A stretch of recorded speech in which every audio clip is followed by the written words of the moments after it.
রান্না কিন্তু সবাই কম বেশি জানে এবং অনেকে অনেকভাবেই জানে। আজকে তোমাদের সঙ্গে আমি একটা রেসিপি শেয়ার করব। এটা অনেকেই জানে, আবার অনেকেই হয়তো জানে না। তবে যারা জানে না, এই রেসিপিটা শুধুমাত্র তাদের জন্য। আর যারা রেসিপিটা জানো, তারা অবশ্যই কমেন্টের মাধ্যমে জানিও রেসিপিটা কেমন হয়েছে। প্রথমে এই কড়াইতে একটু সাদা তেল দিয়ে দেবো। সাদা তেলের মধ্যে দেখো, আমি আলু আর কচুটাকে ডুমো ডুমো করে কেটে রেখেছি। কচু চিংড়ি মালাইকারি বানাবো, আর এই মালাইকারি বানানোর জন্য আলু আর কচুটাকে সমানভাবে ডুমো ডুমো করে নিয়েছি। এবার সাদা তেলের মধ্যে এইগুলো দিয়ে লাল লাল করে ভেজে নেব। এখানে আলুটাকে কিন্তু ভালোভাবে ভাজতে হবে, একটু লাল করে ভেজে নেব যাতে 80% কুক হয়ে যায়। বেশিরভাগটা সেদ্ধ হয়ে গেলে কম নারকেল দুধে তরকারিটা হয়ে যাবে। এখানে কিন্তু আমি জল ব্যবহার করব না, পুরোটাই দুধে ব্যবহার করব।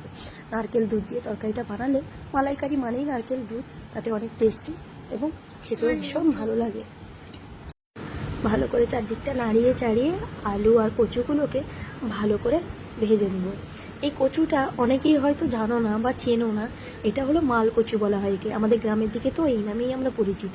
কচুর গোড়ার দিকটা যে শক্তভাবে হয়, বড় মোটা অংশটা ওই গোড়ার দিকটাই। এটা কিন্তু রান্না করলে খুব টেস্টি হয় এবং খেতেও ভীষণ ভালো লাগে। আর এই কচুর রেসিপিটা কিন্তু আমি শিখেছি আমার বাবার কাছ থেকে। আমার বাবা কিন্তু এই রান্নাটা খুব সুন্দর করে বানায়। আমি এসেছি বাবার বাড়ি, সেই কারণে বাবা আজকে বললো যে এই রেসিপিটাই বানিয়ে ফেল, খেতেও ভীষণ ভালো লাগে। এবং তোমাদের সঙ্গে ভাবলাম একবার শেয়ার করি। এই রেসিপিটা আমি এর আগেও বানিয়েছি, তবে সেভাবে তোমার সঙ্গে শেয়ার করে ওঠা হয়নি।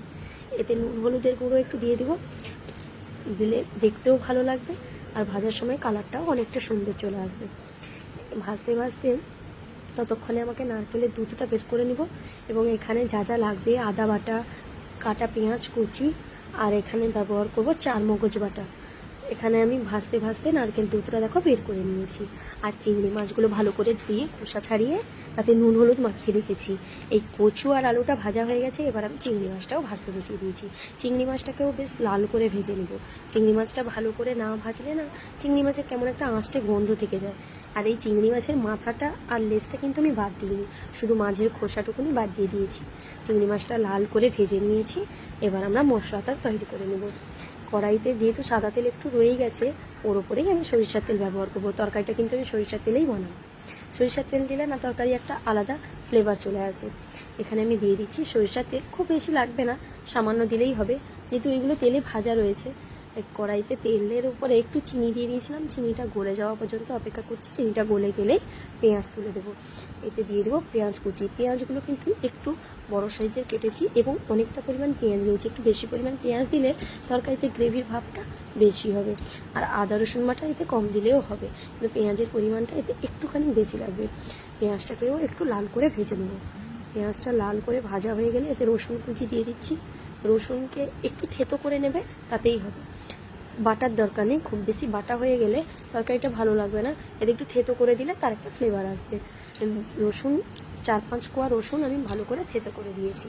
তারপরে এর মধ্যে দিয়ে দেবো আদা বাটা, টমেটো কুচি, একটা বড় সাইজের টমেটো কুচি, আর একটু সামান্য আদা বাটা দিয়েছি। আদা বাটাটা দিয়ে টমেটো দিয়ে ভালো করে এটাকে নাড়াচাড়া করতে হবে। ভালো করে নাড়িয়ে নিতে হবে যতক্ষণ না পেঁয়াজটা ভালোভাবে গলে যাচ্ছে। আর পেঁয়াজটা গলে গেলে তার একটা অন্যরকম কালার চলে আসবে। দেখো এখানে দিয়ে দিচ্ছি আদা বাটা আর টমেটোটাকে আমি 4 টুকরো করে নিয়েছি। সেভাবে পুরোপুরি কেটে দিইনি, কেননা টমেটো থেকে জল বেরিয়ে গেলে পেঁয়াজটা আর শুকোতে চাইবে না। দেখো পেঁয়াজটা আমার অনেকটা কুক হয়ে গেছে, এর থেকে তেল ছাড়তেও শুরু করে দিয়েছি। এবার এতে গুঁড়ো মশলা দেবো। মশলাতে হচ্ছে হলুদ গুঁড়ো, লঙ্কার গুঁড়ো, জিরের গুঁড়ো, লঙ্কার গুঁড়ো, মশলা টশলা দিয়ে ভালো করে একটু জল দিয়ে নাড়িয়ে চাড়িয়ে ভালো করে কষাতে হবে।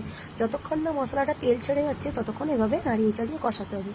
আমার কষানো হয়ে গেছে, দেখো এতে ভাজা আলু আর কচু আর চিংড়ি মাছগুলো দিয়ে দিচ্ছি। চিংড়ি মাছটা দিয়েও আমি বেশ খানিকক্ষণ একটু নাড়িয়ে নেব, যাতে মশলাটা ভালোভাবে মধ্যে মিশে যায়।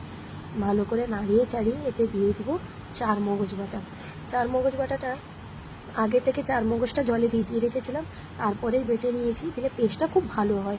এবং তোমরা চেষ্টা করবে এটা শিলনোড়ায় বাটা। শিলনোড়ায় বাটলে এই পেস্টটা খুব ভালো হয়।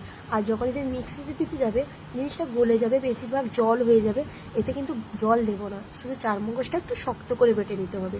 তার জন্য এটা শিলনোড়ায় বাটলে খুব পারফেক্ট হয়, সেই কারণে এটাকে একটু শক্ত করে বেটে এর মধ্যে দিয়ে দিয়েছি। ভালো করে কষিয়ে নিয়েছি, কষানো হয়ে গেছে। এরপরে এতে অ্যাড করব নারকেলের দুধ।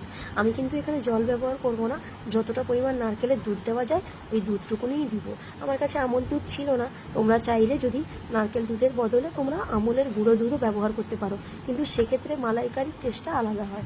কিন্তু এটা পারফেক্টলি টেস্ট আনার জন্য এতে নারকেল দুধটা খুব ভালোভাবে কাজে দেয়। নারকেল দুধের একটা আলাদা স্বাদ রয়েছে, তো সেই কারণে তো আমি এখানে একটা ছোট নারকেল দিয়েছি, ছোট নারকেলের দুধ বের করে নিয়েছি যতটা সম্ভব হয় ওইটুকুনি। ওইটা ধুয়ে আর একটুখানি জল দিয়ে দেবো, ওই বাটিটা ধুয়েই জল দেবো, বেশি জল দেবো না, এতে জল প্রয়োগ একদমই করব না।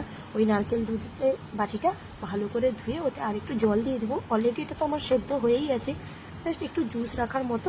একটু তরকারিটা বেশি জুস থাকবে না, মাখো মাখো হবে, একটু যাতে তরকারিটা ভালোভাবে সেদ্ধ হয়ে যায় বা তরকারিটা ফুটে ওঠে, সেই কারণে আর সামান্য ধুয়ে জল দিয়ে দিয়েছি।